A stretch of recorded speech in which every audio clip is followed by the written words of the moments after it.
అది America. 31st night. అది ఖరీదైన హోటల్, కలర్ఫుల్ లైట్స్, హుషారైన సాంగ్. భలే సరదాగా సంతోషంగా ఉంటుంది అక్కడి వాతావరణం. మోడ్రన్ డ్రెస్లో ఉన్న అనామిక తన ఫ్రెండ్స్ సుష్మా, కీర్తితో ఎంజాయ్ చేస్తూ ఉంటుంది. ఏయ్, ఈరోజు పార్టీ నాది. ఎవరికి ఎంత కావాలో అంతా తాగండి. ఏం తినాలనిపిస్తే అది తినండి. చైల్డ్, యంగ్, ఓల్డ్ అనే డిఫరెంట్ లేదు. ఫుల్ ఎంజాయ్ అంటూ అనామిక బీజర్ తాగుతూ ఉంటుంది. సుష్మా, కీర్తిలు కూడా ఫుల్గా ఎంజాయ్ చేస్తూ ఉంటారు.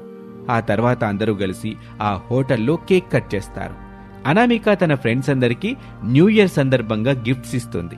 వాటిని చూసి వాళ్ళందరూ చాలా హ్యాపీగా ఫీల్ అవుతారు. ఇక మరోపక్క రిచ్ సుదర్శన్ సోఫాలో కూర్చొని సెల్ ఫోన్ ఆశ్చర్యంగా చూస్తూ ఉంటాడు. అప్పుడతని భార్య అంజలి కాఫీ తీసుకుని వస్తుంది. అంత షాకింగ్ గా చూస్తున్నారు, ఏముంది ఈ వీడియోలో? నేను చూస్తుంది వీడియో కాదు అంజలి, మన కూతురు అనామిక ఖర్చు పెట్టిన credit card bill. Last month కంటే ఇప్పుడు పెరిగిందా తగ్గిందా? మామూలు హైక్ కాదంజలి, మహా హైక్ అంటూ సెల్ ఫోన్ ని అంజలికి ఇస్తాడు. అంజలి చూసి, మనకి బోలెడాస్తుంది, ఒకే ఒక్క డాటర్, ఉన్నది మొత్తం తనకే కదా, ఖర్చు పెట్టుకోనివ్వండి. ఇప్పుడు మన దగ్గరుంది కాబట్టి ఎలా పడితే అలా ఖర్చు పెడుతుంది. రేపు ఇండియాలో ఉన్న మా అక్క ఇంటికి వెళ్తే ఏంటి పరిస్థితి? వాళ్ళ ఇంటికి పంపడం నాకిష్టం లేదండి. నేను మా అక్క శారదకి మాటిచ్చానంజలి, తప్పకుండా తన ఇంటికి మన అనామికని కోడలిగా పంపించాలి. ఈ నిర్ణయంలో ఎలాంటి మార్పు ఉండదు, ఇది ఖచ్చితంగా జరిగి తీరుతుంది. మీ అక్క వాళ్ళది మిడిల్ క్లాస్ ఫ్యామిలీ, డాబా ఇల్లు. అక్కడ నా కూతురుండాలంటే ఉండదు. కావాలంటే రమేష్ని ఇక్కడికి తీసుకొని రండి. అలా అయితే మా అక్క దానికి ఒప్పుకోదు. మనమే మన అమ్మాయిని మా అక్క వాళ్ళింటికి పెళ్లి చేసి కోడలిగా పంపించాలి. దీంట్లో ఎలాంటి మార్పు ఉండదు, గుర్తుపెట్టుకో. మీ అక్క వాళ్ళ విషయంలో ఎప్పుడు మీరు నా మాట విన్నారు? నువ్వు అర్థం చేసుకుని మాట్లాడితే బావుంటుంది. అప్పుడే వినాలి అనిపిస్తుంది.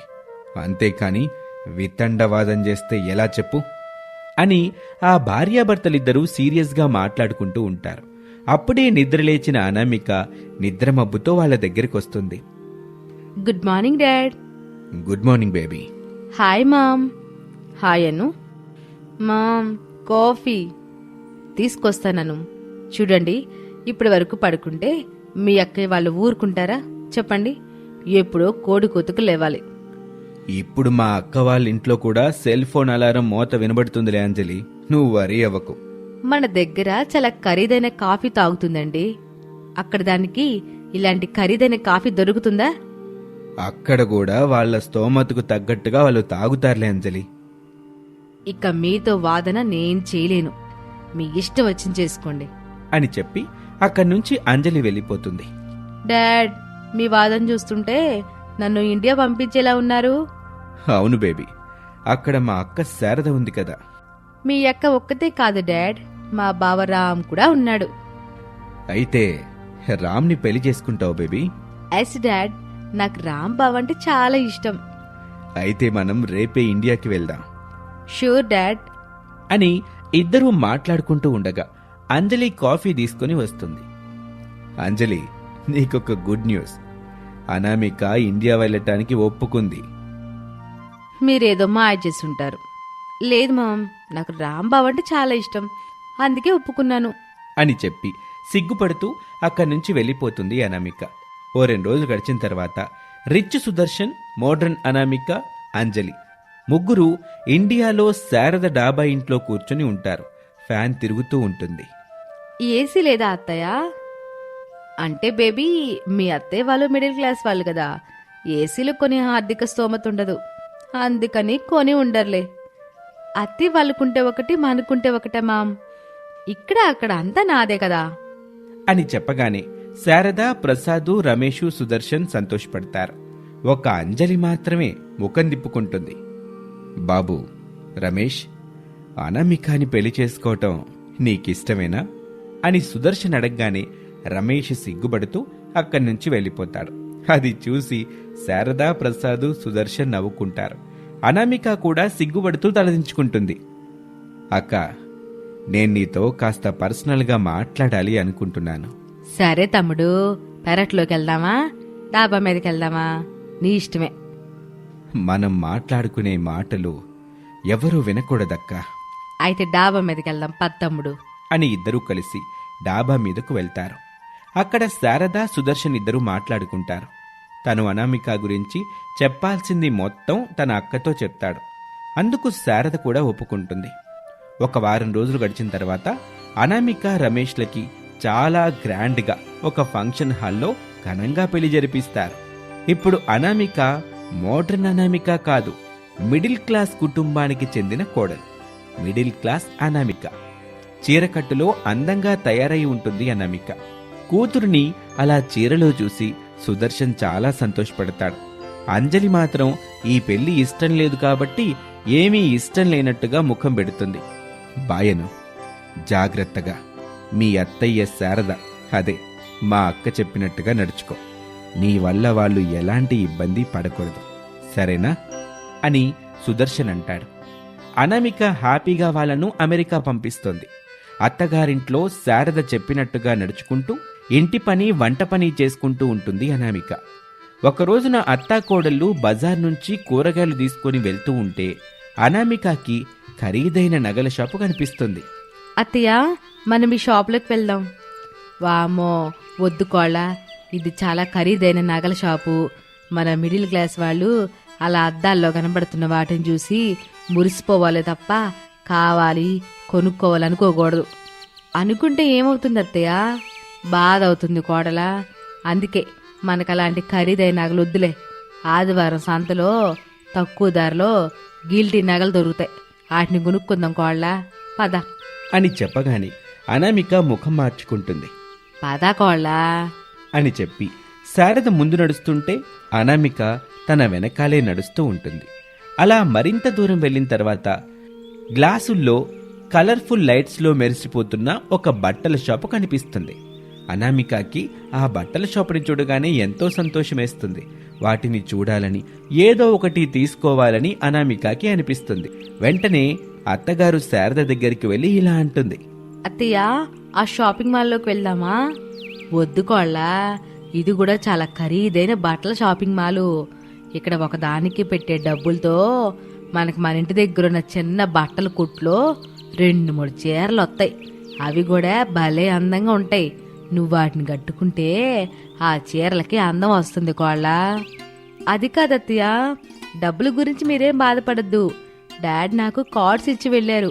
అవసరం ఉన్నప్పుడు వాడుకోమని చెప్పారు. ఆ కార్డులు మీ నాన్న నీకు ఇచ్చింది ఏదైనా అత్యవసర పరిస్థితిలో వాడుకోమని. అది కూడా ఏదైనా హెల్త్ ప్రాబ్లం వచ్చినప్పుడు మాత్రమే. సమయానికి మన దగ్గర డబ్బులు లేవని సర్దుబాటు కానప్పుడు ఆ కార్డు వాడుకుంది గాని. ఏమిటో అత్తయ్య, మీరు ప్రతిదానికి ఏదో ఒక రీజన్ చెప్తున్నారు. ఇలా అయితే వారం రోజుల్లో రాబోతున్న 31ను ఎలా సెలబ్రేషన్ చేస్తారు చెప్పండి?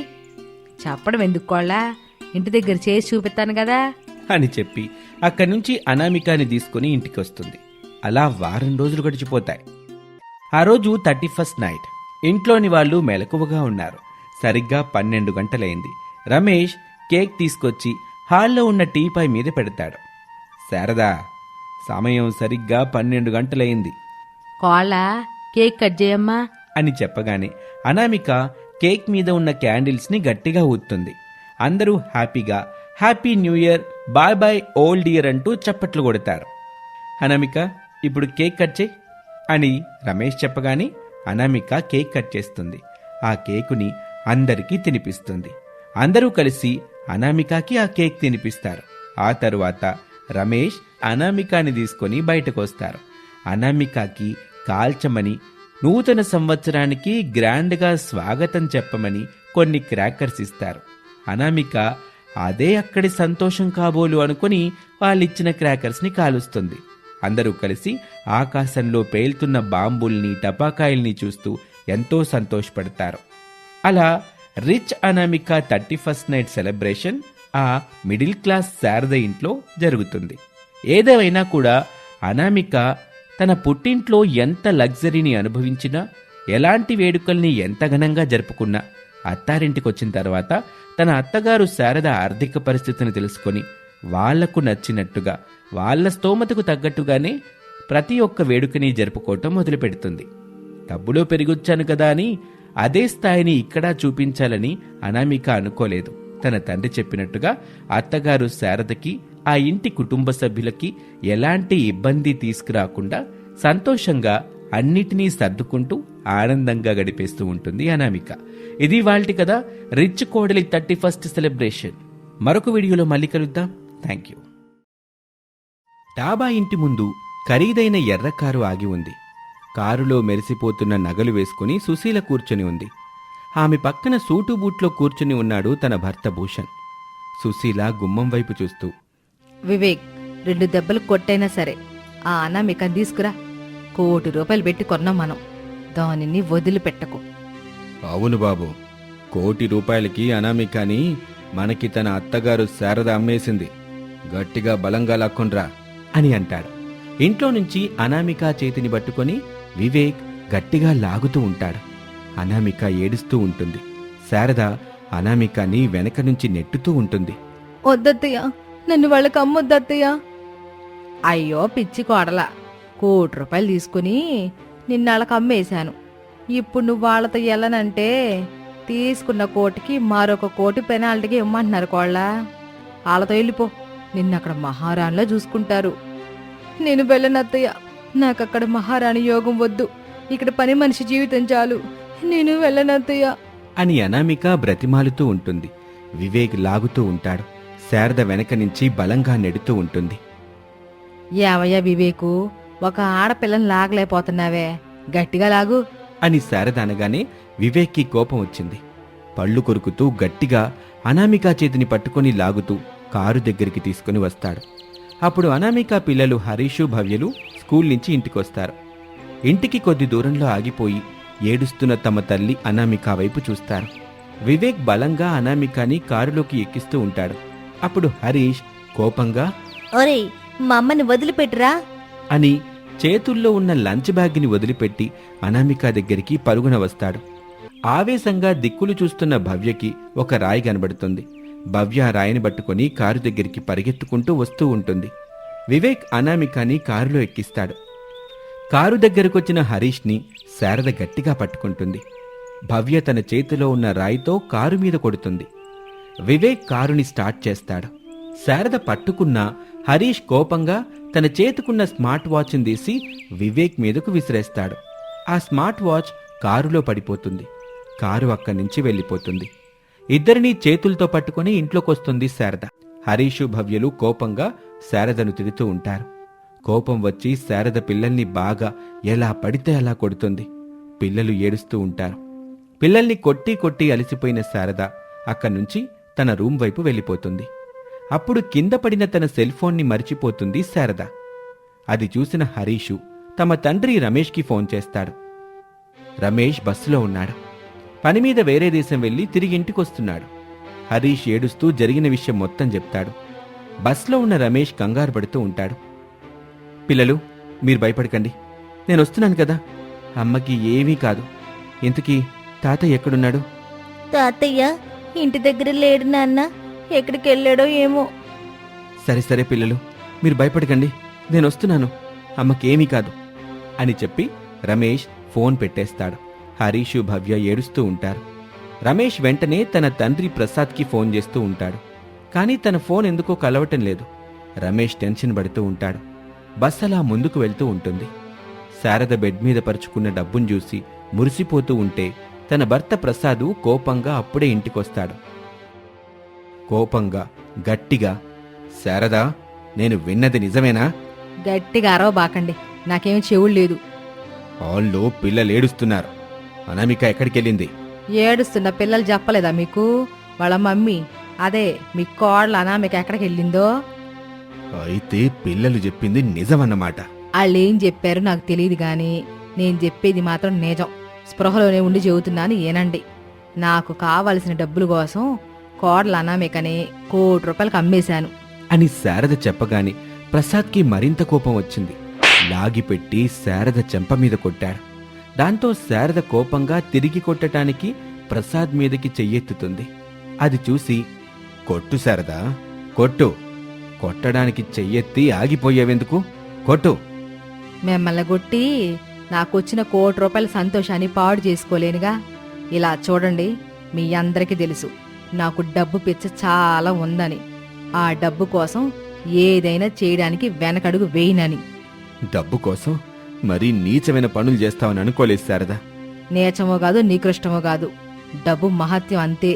ఇప్పుడొచ్చి 25,00,000 ఇస్తాను, మీ ఆయన అమ్మేమని అడిగితే ఆ డబ్బులు తీసుకుని మీ అమ్మల్ని కూడా అమ్మేస్తాను. ఛీ, నువ్వు మనిషివిగావే, మనిషి రూపంలో ఉన్న డబ్బు పిశాచానివి అని అనగానే శారదకి ప్రసాద్ ఏమాత్రం నచ్చలేదు. దాంతో శారద ప్రసాద్ని ఆ గదిలో నుంచి హాల్లోకి నెట్టేసి తలుపులు వేసేసుకుంటుంది. ప్రసాద్ బాధపడుతూ ఏడుస్తున్న పిల్లల దగ్గరికి వస్తాడు. వాళ్ళని ఓదార్చుతూ ఉంటాడు. ఏడవకండి పిల్లలు, మమ్మీకేం కాదు, మమ్మీని ఎలాగైనా కాపాడుకుందాంగా. ఈ విషయం కొడుక్కి ఫోన్ చేసి నేను చెప్తాను, నాన్నొచ్చి అమ్మని కాపాడుతాడు, మీరేం కంగారు పడకండి. నేను చెప్పాను తాతయ్య, నాన్న బస్సులో ఉన్నాడంట, ఇంటికి వస్తున్నాడంట అని చెబుతూ ఉండగానే రమేష్ హడావిడిగా సరాసరి ఇంటికొస్తాడు. ఏడుస్తున్న పిల్లల్ని చూస్తూ కంగారు పడుతూ ఉంటాడు. బాబు హరీష్, ఏమైందిరా, మమ్మీ ఎక్కడికెళ్ళింది? బాబు రమేషు, డబ్బు కాసబడి ₹1,00,00,000 కోసం కోడలు అమ్మేసిందిరా మీ అమ్మ అని చెప్పగానే రమేష్ కన్నీళ్లు పెట్టుకుంటాడు. ఎవరో ఒక వ్యక్తి పొడుగ్గా ఉన్నాన్న అమ్మ చేతిని పట్టుకొని గట్టిగా లాగుతూ కారెక్కించాడు. నానమ్మ నన్ను పట్టుకుంది, లేదంటేనా నేను కూడా కారెక్కేవాడిని నాన్న. పిల్లలు, మమ్మీని ఎటువైపు తీసుకెళ్లారో మీరు చూసారా? చూశాను తాతయ్య. సరే పదండి, మీరు కారుని చూస్తే గుర్తుపడతారు కదా. పడతాను తాతయ్య, ఎర్ర కారు. అబ్బా, ఎర్ర కార్లు చాలా ఉంటాయి తల్లి. కార్ నెంబర్ ఏమైనా చూసారా? లేదు తాతయ్య. నాన్న, ఇప్పుడు అనామికని మనం ఎలా కాపాడుకోవాలి నాన్న? నాన్న, మమ్మీని ఎవరు తీసుకెళ్లారో, ఎక్కడికి తీసుకెళ్లారో నానమ్మకి తెలుసు కదా, వెళ్ళి నానమ్మనే అడుగుదాం. ఎంత చెప్పినా కొట్టినా సరే మీ నాన్నమ్మ చెప్ప తల్లి. డబ్బు పిచ్చితో కావాలనే గదా ₹1,00,00,000కి మీ అమ్మ అనామికని అమ్మేసింది. అలాంటప్పుడు మనకి నిజం చెప్తుందని ఎలా అనుకుంటాను చెప్పు? అది కూడా నిజమేనన్నా. ఇప్పుడు మరి అనామికని ఎలా కాపాడుకోవాలి? బాబు రమేషు, ఆలస్యం చేయకుండా పోలీస్ స్టేషన్కి వెళ్దాం, కంప్లైంట్ ఇద్దాం పద బాబు. నేను అదే అనుకున్నానన్నా, పదండి వెళ్దాం. తాతయ్య చెప్పినట్టు కారు నెంబర్ చూసుంటే బాగుండేది, కానీ నేను చెల్లి ఎవరు ఆ కారు నెంబర్ చూడలేదు నాన్న. కాకపోతే కోపంగా నా చేతికున్న స్మార్ట్ వాచ్ని తీసేసి అమ్మని తీసుకెళ్తున్న వ్యక్తిని కొట్టాను. అప్పుడు అతడేమో తప్పించుకున్నాడు, కానీ నా వాచ్ వెళ్ళి కారులో పడిపోయింది అని హరీష్ చెప్పగానే రమేష్ ముఖం సంతోషంతో వెలిగిపోతుంది. బాబు హరీష్, మీ మమ్మీ ఎక్కడుందో తెలిసిపోతుంది. మీ మమ్మీని నువ్వే కాపాడావు బాబు అని మురిసిపోతూ ఉంటే ప్రసాదు, హరీషు, భవ్య వింతగా చూస్తూ ఉంటారు. నాన్నా, అనామిక ఎక్కడికి వెళ్ళిందో నాకు అర్థమైంది. ఇప్పుడు నేను చెప్పేది పూర్తిగా వినండి నాన్నా. చెప్పు బాబు, ఎలాగైనా మనం కోడలు అనామికాని కాపాడాలి. నాన్నా, ఆ మధ్య పిల్లలెత్తుకెళ్తున్న గ్యాంగ్ ఒకటి తిరుగుతుందని అందరూ భయపడ్డారు కదా. అవును బాబు, చాలా మంది పిల్లల్ని కూడా ఎత్తుకెళ్లారు కదా ఆ వెధవలు. పాపం ఆ పిల్లల్ని ఏం చేస్తున్నారో. అలాంటి సమస్య మనకొస్తే పిల్లలు ఎక్కడికి వెళ్లారో తెలుసుకోవటానికి పిల్లలకి జీపీఎస్ ఉన్న వాచుల్ని తీసుకొచ్చానన్నా. ఇప్పుడు మనం ఆ జీపీఎస్ ద్వారా అనామిక ఎక్కడుందో కనిపెట్టొచ్చు అని చెప్పి తన సెల్ ఫోన్లో చూస్తాడు. అనామిక ఎక్కడ ఉందో లొకేషన్ తెలియటంతో రమేషు, ప్రసాదు పిల్లలు పోలీసులతో కలిసి అక్కడికి వస్తారు. అది ఒక కళ్యాణ మండపం. పెళ్లిపీటల మీద వివేక్, అనామిక కూర్చుని ఉంటారు. అనామిక ఏడుస్తూ ఉంటుంది. పిల్లలు హరీషు, భవ్యలు అనామికని చూసి మమ్మీ అంటూ సంతోషంగా అనామిక దగ్గరికి వెళ్తారు. అనామిక పిల్లల్ని చూసి సంతోషపడుతుంది. వివేక్, సుశీల, భూషణ్ ముగ్గురు కారులో అక్కడి నుంచి పారిపోతారు. నేను మిమ్మల్ని మళ్ళీ చూస్తానని అనుకోలేదండి. ఇది నా గొప్పతనం కాదనామిక, మన పిల్లలది. ఈరోజు వాళ్ళే నిన్ను కాపాడారు తెలుసా అని చెప్పి అనామికాని తీసుకుని ఇంటికొస్తారు అందరూ. ఇంట్లో శారద కనిపించదు. ఇంటి బయట లోపల మొత్తం వెతుకుతారు, కాని ఎక్కడా వాళ్ళకి శారద కనిపించదు. ఎక్కడికెళ్ళుంటుంది? డబ్బు మీద పిచ్చితో ఇంత పని చేస్తుందనుకోలేదు. ఎక్కడికెళ్ళినా ఇంటికి రావాలి గదా. ఏ రాత్రైనా నేను ఈరోజు పడుకోను. శారదొచ్చాక దాన్ని బాగా కొట్టిన తర్వాతే అప్పుడు పడుకుంటాను అని అంటూ ఉండగా రమేష్ సెల్ ఫోన్ రింగ్ అవుతుంది. హలో అమ్మా, ఎక్కడున్నావు? కోడల కోసం కొడుకు నీ కూతురిని తీసుకొని వెళ్ళినప్పుడే నాకు మొత్తం అర్థమైంది బాబు. ఖచ్చితంగా నువ్వు అనామికని కాపాడి ఇంటికి తీసుకొస్తావని. ఇంటికి వచ్చిన తర్వాత అందరూ కలిసి నన్ను ఒక ఆట ఆడుకుంటారని నేను ఊహించానురా. నా ఊహ నిజమైంది. అందుకే ₹1,00,00,000తో నేను మీకు దూరంగా వెళ్ళిపోతున్నాను. ఇక మీకు నేను దొరకను. ఉంటాను బాబు. మీరు సంతోషంగా ఉండాలని కోరుకునే మీ అమ్మ శారద. అని చెప్పి శారద ఫోన్ పెట్టేస్తుంది. రమేష్ మళ్ళీ కాల్ చేస్తాడు, కానీ ఈసారి ఫోన్ కలవదు. సౌండ్ చేస్తూ కట్ అవుతూ ఉంటుంది. ఇక రమేష్ ఎక్కడికి వెళ్లకుండా బుద్ధిగా పనిచేసుకుంటూ భార్యా పిల్లల్ని సంతోషంగా చూసుకుంటూ ఉంటాడు. కానీ ఆ ₹1,00,00,000తో శారద ఎక్కడికి వెళ్ళిందో ఏం చేస్తుందో ఎవ్వరికీ తెలియదు.